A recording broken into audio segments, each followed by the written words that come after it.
Et c'est là que je l'ai rencontré la première fois. En fait, je me disais, c'est quelqu'un qui est ici depuis longtemps. Moi, je me souvenais parce que j'avais été à la Société historique de la Sorel alors que j'étais étudiant pour être membre. Il était là, il faisait des recherches.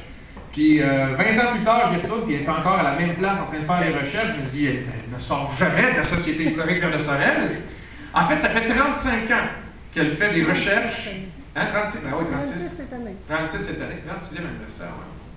Ben, en fait, on ne peut pas la tromper sur les dates comme ça, les chiffres. Hein, vous voyez, 36, on est déjà en avance. Donc, 36 ans de recherche, de travail consacrés à l'histoire, à la généalogie et au patrimoine local, et notamment au patrimoine bâti. En fait, elle connaît tellement bien le patrimoine bâti de Sorel, elle pourrait vous dire qui a habité en 1936 au 69 Provo. Je suis convaincu. Presque.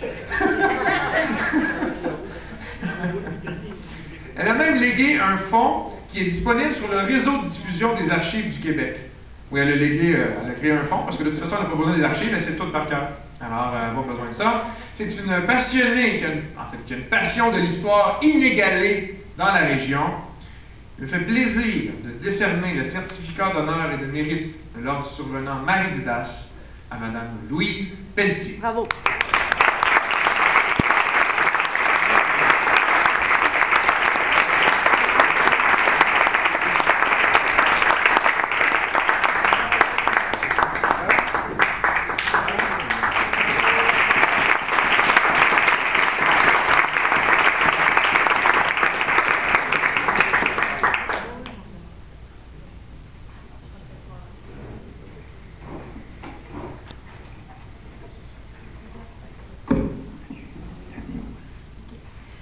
Quand on parle de la langue française, moi, c'est le vieux français.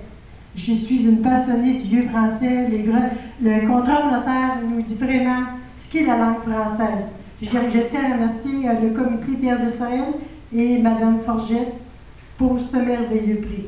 Et je vais vous faire un hommage à Louis Marcoux. Donc, en 2 temps, vous allez voir que les recherches que j'ai faites, dans un premier temps, on voit vraiment c'est quoi le vieux français qui vient de la France et le français aujourd'hui. Biographie de Louis Marcoux, le patriote. Louis Marcoux est né en 1798 à Saint-Henri de Lauson, fils de Michel et de Marthe Larrivée de Saint-Michel de Yamaska. Louis Marcoux est marié à Caroline Émilie Schultz, fille d'André et d'Anne Dupuis de William Henry, le 7 novembre 1826 à Saint-Pierre-de-Sorel. Dans le registre de Saint-Pierre-de-Sorel, on y mentionne, on voit très bien l'écriture du vieux français. La sépulture, le 10 novembre 1834, Jules Prêtre Soussigny est inhumé dans le cimetière du lieu le corps de Louis Marcoux, épouse de Caroline Schultz, décédée du dit lieu 2 jours de mort violente, âgée de 36 ans, munie de sacrements certains de l'Église. Une enquête ayant été faite sur le corps, en la dite enquête présente Pierre Letan, Pierre Crédit, Péloquin et plusieurs autres parents et amis, le curé Pierre Ménard. Dans un autre plan, j'ai fait aussi de la recherche sur l'inventaire après décès de Louis Marcoux, d'un acte qui a été adressé devant le notaire Duplessis le 27, 28 et 9 30 janvier 1835. Et je cite, « Il a été fait à la requête de sa veuve, Caroline Émilie Schultz, autrefois de William Henry, et demeurant à Trois-Rivières, et de son fils Jean-Louis Minard, né le 28 octobre 1827 à Sorel, et ce, en présence de chanoine tuteur de l'enfant. Dans le vieux contrôle notaire de notaire Duplessis, on cite des grilles scellées par Sénel. Une partie importante de ce contrôle laisse voir qu'il a bien été enterré dans le cimetière catholique de Saint-Pierre-de-Sorel. On avait toujours eu des doutes qu'il n'aurait pas été enterré là, mais moi, dans mes recherches, j'ai trouvé la preuve tangible qui est bien enterré dans le cimetière catholique de Saint-Pierre-de-Sorel. On dit bien dans le document que Charles Cocher, pour fournir le cercueil, Jean-Baptiste Lemaire, pour avoir fait le cercueil, Dr. Michel-Étienne Allé, pour soins, préfunéraire à la fabrique Saint-Pierre-de-Sorel, pour sépulture du dit défunt. On voyait les mots quand on dit du dit, c'était le vieux français. Louis Marcoux est pour un service pour lui chanté pour 2 années et 5 mois, et la rente d'un banc dans l'église au Bedou de Sorel pour livrer les sièges. J'ai aussi fait la descendance de Louis Marcoux il n'y a pas peu de descendance.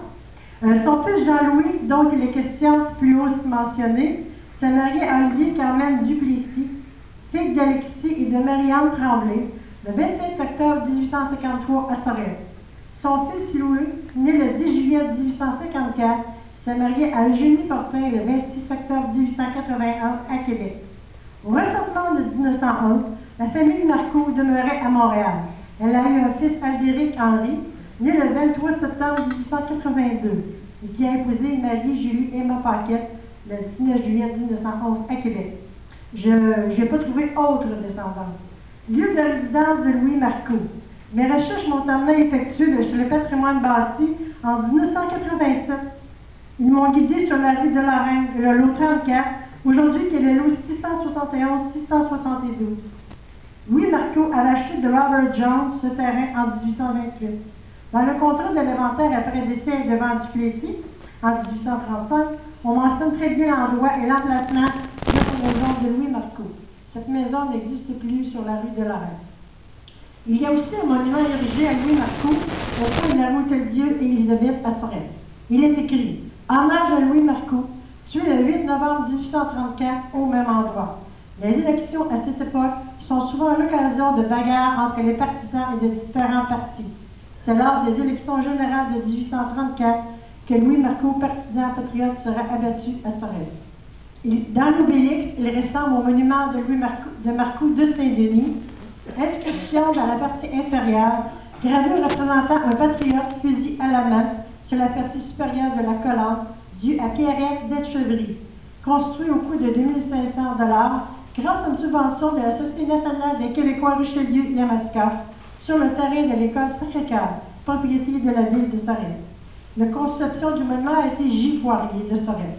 Il y est écrit « Passant rend hommage à la mémoire du patriote Louis Marcoux, tué à Sorel le 8 novembre 1834 en défendant la cause sacrée du pays, âgé de 34 ans. Ces dernières paroles furent « Vive la patrie ». Dans un autre contexte historique, par écrit par Sébastien Gauthier en 2002, on parle de Louis Marcoux et du monument à Saint-Denis. Marchand de Sorel, né en 1798, Louis Marcoux s'implique en politique à compter de 1837, lors de l'élection de Wilfrid Nelson dans la bourg de William Henry, avec qui il se lie d'amitié. La victoire de Nelson est acquise grâce à une coalition réunissant des anglophones modérés et des réformistes locaux tels Marcoux.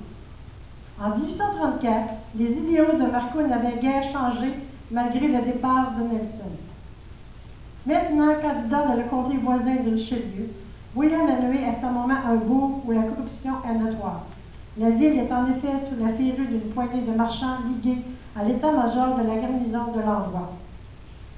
2 candidats se disputent le seul siège de la ville à l'élection de novembre 1834, dont John Pickle, du côté réformiste, et John, fils, candidat ministériel.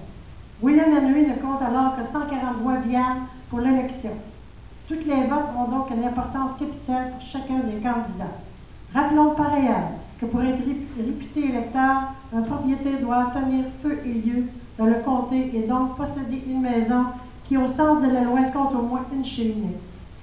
Le 5 novembre au soir, un petit groupe de partisans de John, avec leur tête Isaac John, parent du candidat, se dirige vers la maison d'un dénommé Dumas, partisan loyal, afin de lui construire une cheminée le rendant ainsi habilité à voter. Louis Marcoux et des partisans de Pickle tiennent alors une réunion électorale chez la veuve Paul en face de la demeure de Dumas, qui est située sur la rue Hôtel-Dieu à Sorel. Vers 9 h du soir, il aurait entendu du bruit d'en face. Marcoux serait levé et rendu chez le voisin. Surpris de sa venue, Isaac John a alors pointé une arme sur Marcoux. Le frère d'Isaac, James, alors a été encouragé à tirer pendant que Marcoux s'éventuait à les dissuader. Le coup part finalement. Marcoux s'effondre de tout son long pendant que les meurtriers prennent la fuite et qui accourent les compagnons de Marcoux. Le corps de Marcoux est alors conduit à la maison d'Alexis Péloquin